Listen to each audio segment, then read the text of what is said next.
رات جب عشاء پڑھ کر واپس آیا تو دوبارہ کتاب کو ٹرانسلیٹ کرنے لگ گیا۔ وہاں بہت سارے جادو لکھے ہوئے تھے۔ یہ کتاب پڑھتے پڑھتے اسے کچھ 12 بج گئے تھے۔ اس نے سوچا کہ چلو اب ایک آدھا منتر پڑھ کر آزماتا ہوں۔ اس نے منتر پڑھا پر کمرے میں کچھ نہ ہوا۔ اس نے پھر دوبارہ منتر پڑھا مگر کچھ نہ ہوا۔ اسے غصہ آیا، اس نے موبائل ٹیبل پر ہی چارج لگایا اور سو گیا۔ اگلے دن رات عشاء کے بعد دوبارہ کتاب کے پاس آ گیا۔ اس نے کتاب کھولنے کی کوشش کی پر وہ نہیں کھلی۔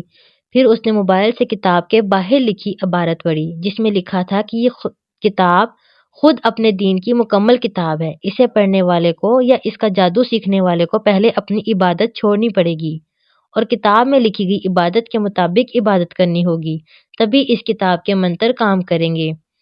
اس نے سوچا، اچھا مطلب میری نماز میری عبادت ہے تبھی یہ منتر کام نہیں کر رہا۔ اگلے دن انجینئر نے کوئی نماز نہیں پڑھی۔ رات کو کھانے سے جب فارغ ہوا تو سیدھا کتاب کے پاس چلا گیا اور وہاں جا کر چھوٹے چھوٹے منتر پڑھنے لگا اور دیکھنے لگا کہ کون سا کام کروں۔ پھر انجینئر نے اپنی جیب سے 1000 کا نوٹ نکالا اور اس پر منتر پڑھا تو وہ 2 نوٹ ہو گئے۔ انجینئر حیران ہو گیا کہ یہ تو واقعی کام کرتی ہے۔ پھر انجینئر نے ان 2 نوٹوں پر منتر پڑھا تو وہ 4 ہو گئے۔ انجینئر اب بہت خوش تھا۔ اب اس نے اور منتر دیکھنے شروع کر دیے جس میں اس نے کمرے کی لائٹ کو بند کر کے چلانا بھی سیکھ لیا۔ اب انجینئر نے نماز پڑھنا چھوڑ دی تھی اور روز کوئی نہ کوئی منتر کتاب سے سیکھتا اور خوش ہو جاتا، جس میں اس نے روتے ہوئے کو ہنسانا سیکھا اور ہنستے ہوئے کو رلانا اور بھی بہت کچھ سیکھا۔ اب انجینئر چاہتا تھا کہ لوگ اسے جانیں، اس کے پاس آئیں اور کہیں کہ یہ ہمارا کام کر دو۔ اب انجینئر نے گھر سے باہر بھی یہ کام کرنا شروع کر دیا۔ ایک دن اس نے دیکھا کہ گلی میں 6-7 لوگ بیٹھے باتیں کر رہے ہیں۔ وہ ان کے پاس گیا اور ان سے کہا، میں عالم بن گیا ہوں، اگر تم لوگوں کو کوئی مسئلہ ہے تو بتاؤ، میں حل کر سکتا ہوں۔ پہلے لوگوں نے اس کی بات کو مذاق سمجھا پر انجینئر نے کہا کہ میں سچ بول رہا ہوں۔ لوگوں نے کہا، تم کچھ ایسا کرو جس سے ہمیں پتہ چل جائے کہ تم واقعی عامل بن گئے ہو۔ انجینئر نے گلی میں نظر دوڑائی تو اس کی نظر ایک گھر کے باہر موجود نئے کیری ڈبہ پر پڑی جو شاید 2 دن پہلے ہی لیا گیا تھا۔ کسی نے انجینئر سے کہا، ٹھیک ہے، سب لوگ اس کیری ڈبہ کی طرف دیکھتے رہیں گے۔ یہ کہہ کر اس نے منہ میں کچھ منتر پڑھا اور اس کیری ڈبہ کو اسی وقت آگ لگ گئی اور وہاں موجود سب لوگوں کے منہ کھلے کے کھلے رہ گئے کہ یہ کیا ہو گیا ہے۔ انجینئر نے ایک فاتحانہ کہا لگایا اور کہا، تم لوگوں کو مجھ پر یقین نہیں آ رہا تھا نا، اب دیکھو میں نے کیا کر دیا ہے۔ اب گلی میں ایک کوہرام مچ گیا کہ کھڑے کھڑے کیری ڈبہ کو آگ کیسے لگ گئی۔ کئی لوگ وہاں جمع ہو گئے تھے۔ گھر والوں نے باہر والوں سے پوچھا کہ یہ کیسے ہوا تو انہوں نے کہا، یہ سب انجینئر نے کیا ہے۔ سب حیران تھے اور آگ بگولا بھی۔ وہ انجینئر کے پاس آئے تو انجینئر نے کہا کہ تم میرے پاس کل آنا، میں تمہیں وہ کیری ڈبہ واپس کر دوں گا۔ سب حیران تھے کہ یہ اتنے دن میں یہ اتنے پیسے کیسے کر سکتا ہے، کیونکہ وہ لوگ تو اتنے امیر بھی نہیں تھے۔ انجینئر کے گھر والے بھی پریشان تھے کہ وہ یہ سب کیسے کرے گا۔ انجینئر نے اسی رات کو منتر پڑھ کر پیسے ڈبل سے ٹرپل کرتا گیا اور ایک رات میں کافی پیسہ بنا لیا۔ صبح ہوتے ہی ان کے گھر جا کر وہ پیسے دے آیا۔ اب تو لوگ انجینئر کو پیر بابا سمجھنے لگے، اس کی شہرت بڑھنے لگی۔ لوگ دور دور سے اس کے پاس اپنی مراد لے کر آتے اور تعویذ گنڈے کرواتے۔ انجینئر اب چھوٹے چھوٹے کاموں سے تنگ آ کر بڑے بڑے کاموں کو سیکھنے لگا۔ اب انجینئر کو پیسے کی ہوس بڑھنے لگی اور اپنی شہرت کو بڑھتا دیکھ کر اس نے ہر وہ ناجائز کام کرنا شروع کر دیا جس کا اس نے زندگی میں کبھی تصور بھی نہیں کیا تھا۔ اپنی طاقت بڑھانے کے لیے اس نے لوگوں کا قتل کر کے ان کا خون کتاب پر پھینکنا تاکہ اس کی طاقت بڑھتی رہے۔ اب تو بے اولادی محبوب کو قدموں میں کرنے والی جو خواتین اس کے پاس آتی ان سے وہ اپنی ہوس پوری کرتا اور ساتھ ہی ساتھ ان کا کام بھی کرتا۔ آہستہ آہستہ اس میں زنا کی ہوس بڑھتی گئی اور اتنی بڑھی کہ وہ اس چیز کا عادی ہو گیا۔ کہتے ہیں نا، زنا ایک قرض ہے جو انسان کو اپنے گھر سے ادا کرنا پڑتا ہے، پر یہ صاحب تو اس بات کو بھول ہی گئے تھے کیونکہ یہ خود کو آقا سمجھنے لگ گئے تھے۔ وہ اپنی ہی دھن میں مگن رہتا، اسے کسی چیز کا فکر نہ تھا، تو وہ بس اس شہرت کو جیسے بڑھانے کے لیے کچھ بھی کر سکتا تھا۔ ایک دن اس کے پاس ایک لڑکا آیا۔ اس نے کہا کہ مجھے ایک لڑکی سے پیار ہے مگر وہ مجھے کچھ سمجھتی ہی نہیں ہے۔ اب آپ کو جو چاہیے میں آپ کو دے دیتا ہوں، بس مجھے وہ لڑکی ہر حال میں چاہیے، وہ بھی بس کچھ عرصہ تک، جب تک میری ہوس اس کے ساتھ پوری نہیں ہوتی، اور کچھ ایسا کریں کہ وہ لڑکی کچھ عرصہ زندہ رہنے کے بعد خود ہی مر جائے تاکہ ہم سب بھی بچ جائیں۔ انجینئر نے کہا، ٹھیک ہے، تم مجھے اپنی کچھ زمین دے دو اور اتنے پیسے دے دو کہ تمہارا کام ہو جائے گا۔ لڑکے نے ایسا ہی کیا اور جو جو چیز انجینئر نے مانگی تھی وہ بھی پوری کی۔ اب اس کا اثر یہ ہوا کہ وہ لڑکا جس کو اپنے بس میں کرنا چاہتا تھا وہ اسی انجینئر کی سب سے لاڈلی بہن تھی۔ اب قدرت کی کرنی کے مطابق اس کے زنا کا قرض اس کے گھر سے جانے لگا۔ کچھ عرصہ بعد ہی اس کی بہن کی حالت بہت خراب ہو گئی۔ وہ یونیورسٹی تو جاتی مگر اس کے واپس آنے کا کوئی وقت نہیں ہوتا تھا۔ جب وہ گھر آتی تو اس کا حلیہ بدلا ہوتا اور جسم پر کئی نشانات ہوتے۔ جب انجینئر نے جانچ پڑتال کی تو اسے اصل مدعے کا پتہ چلا تو اسے بہت افسوس اور خود میں ہی شرمندگی ہو گئی کہ اس نے اپنی ہی بہن کی زندگی خود برباد کی ہے، اور آہستہ آہستہ اس کی بہن اپنے اوپر ہونے والی زیادتیوں کے باعث زیادہ عرصہ زندہ نہیں رہ سکی، اور انجینئر بھی اس بات کو جان چکا تھا کہ اس کی بہن اب بچنے والی نہیں ہے کیونکہ اسے مارنے والا وہ خود ہی ہے۔ بہن کی وفات کے بعد انجینئر کو اپنے بری کی گئی حرکتوں پر غصہ آنے لگا اور وہ رات اس نے رو رو کر گزاری۔ وہ اکیلی رات نہیں، وہ ہر روز رات کو روتا تھا۔ اب اسے کتاب سے نفرت ہونے لگی۔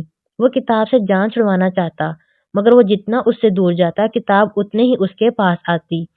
اب اس نے لوگوں کے کام کرنے بھی بند کر دیے، خود کو ایک کمرے میں بند کر لیا اور ساری رات روتا رہتا۔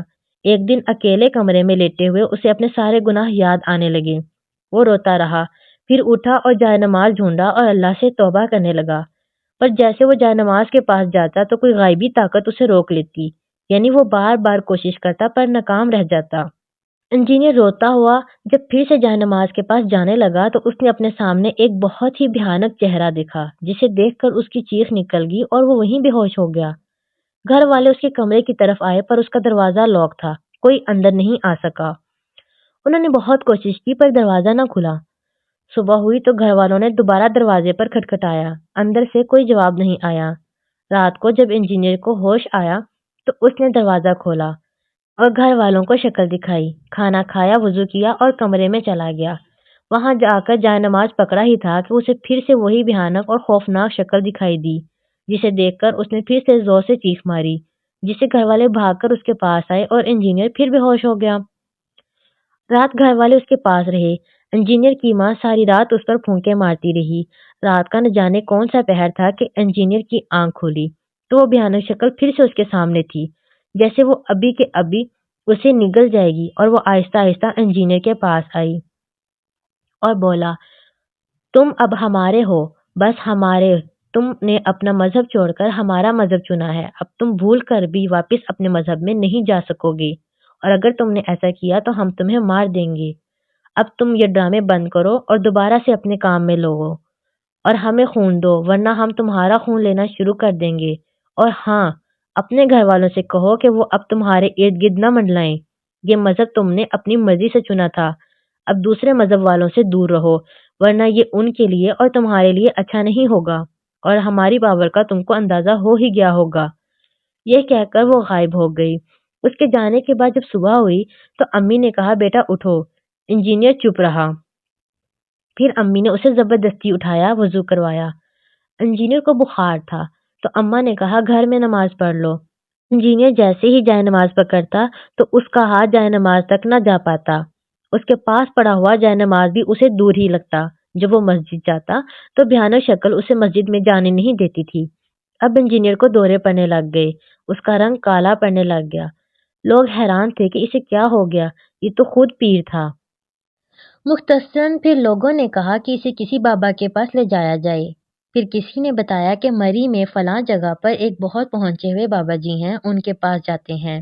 جب انجینئر کو وہاں لے کر جا رہے تھے تو راستے میں ان بھیانک شکل والے لوگوں نے بہت تنگ کیا۔ کبھی ڈرائیور کی آنکھیں بند ہو جاتی تاکہ غلطی سے کار الٹ جائے اور سب مر جائیں، کبھی کار خود بخود ہلنے لگتی۔ خیر جیسا تیسا کر کے جب وہ بزرگ کے پاس پہنچے تب انہوں نے انجینئر کو اپنے پاس بلایا۔ تب انجینئر نے انہیں سب کچھ بتایا۔ پھر بزرگ نے اسے ایک دائرے میں بٹھا دیا، اس کے اندر حاضری کروائی تو وہ چڑیل حاضر ہوئی۔ اس نے کہا، ہم برسوں سے اپنے بزرگوں کی کتاب کی رکھوالی کر رہی تھیں۔ پھر اس نے وہ کتاب لی اور پڑھی، اب یہ شخص ہمارا ہے، اب یہ ہمارا ہے اور ہمارے مذہب سے ہے، ہم اسے یہ مذہب نہیں چھوڑنے دیں گے۔ بزرگ نے کہا، اس نے جو بھی کیا بھول کر کیا۔ تو چڑیل نے کہا، اس نے یہ سب بھول کر نہیں بلکہ اپنی ہوس اور شہوت کے لیے کیا۔ اب ہم ایسے زندہ نہیں چھوڑیں گے۔ یہ ہمارا ہے اور ہم اسے مار ڈالیں گی۔ بس جیسے ہی یہ دائرے سے باہر آئے گا ہم اسے مار دیں گے۔ بزرگ نے کہا، یہ اب کبھی بھی اس دائرے سے باہر نہیں آئے گا۔ اگر تم طاقتور ہو تو میرے پاس بھی اللہ کا کلام ہے جو تمہیں ختم کر دے گا۔ باقی ہم تم سے معافی مانگتے ہیں، تم اس کی جان چھوڑ دو۔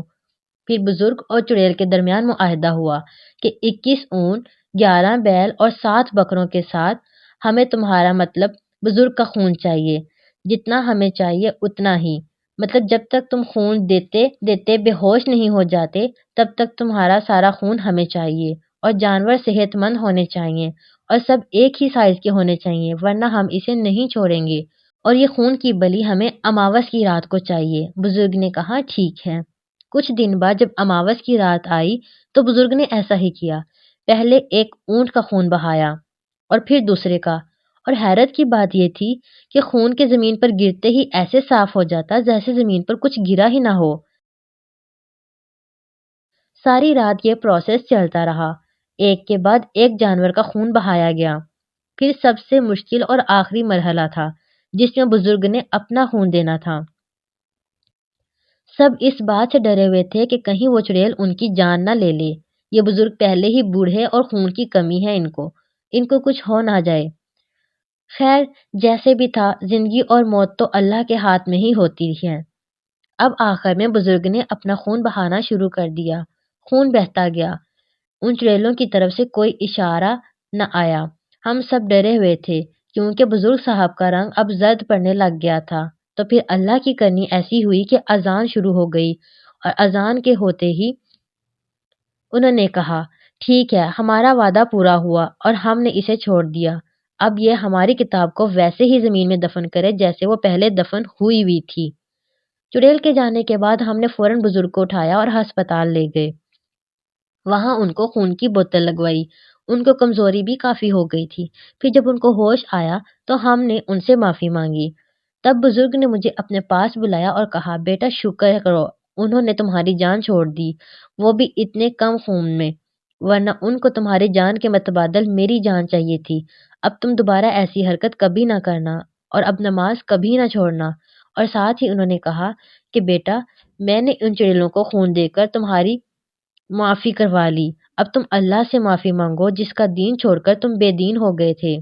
اس کے بعد جب یہ گھر آئے تب انجینئر نماز پڑھنے لگا، تب اسے کوئی روکنے والا نہیں تھا، مطلب وہ چڑیلیں اب نہیں آتی تھیں اسے روکنے کے لیے۔ اب یہ نماز پڑھتا اور اللہ سے رو رو کر معافی مانگتا، پر اسے اب دلی سکون نہیں مل رہا تھا۔ اب انجینئر کا دل بے سکون رہتا تھا، جیسے اللہ اس سے ناراض ہو۔ انجینئر اپنے وہی پرانے سکون کو پانے کی کوشش کرتا پر اسے وہ نہیں ملتا تھا۔ انجینئر نماز پڑھنے کے بعد لوگوں سے کہتا کہ آپ سب لوگ میرے لیے دعا کریں کہ اللہ مجھے معاف کریں اور اللہ میری توبہ کو قبول فرمائیں۔ کچھ لوگ اس کے لیے دعا کرتے، باقی زیادہ تر لوگ اسے دھتکار دیتے اور کہتے یہ تمہارا ہی کیا ہوا ہے اور تمہیں کس نے کہا تھا کہ نماز چھوڑ دو۔ ایک ماہ تک وہ ایسے ہی رو رو کر لوگوں سے کہتا کہ اب آپ لوگ میرے لیے دعا کریں۔ پھر ایک دن لوگ انجینئر کو مسجد کے امام کے پاس لے گئے۔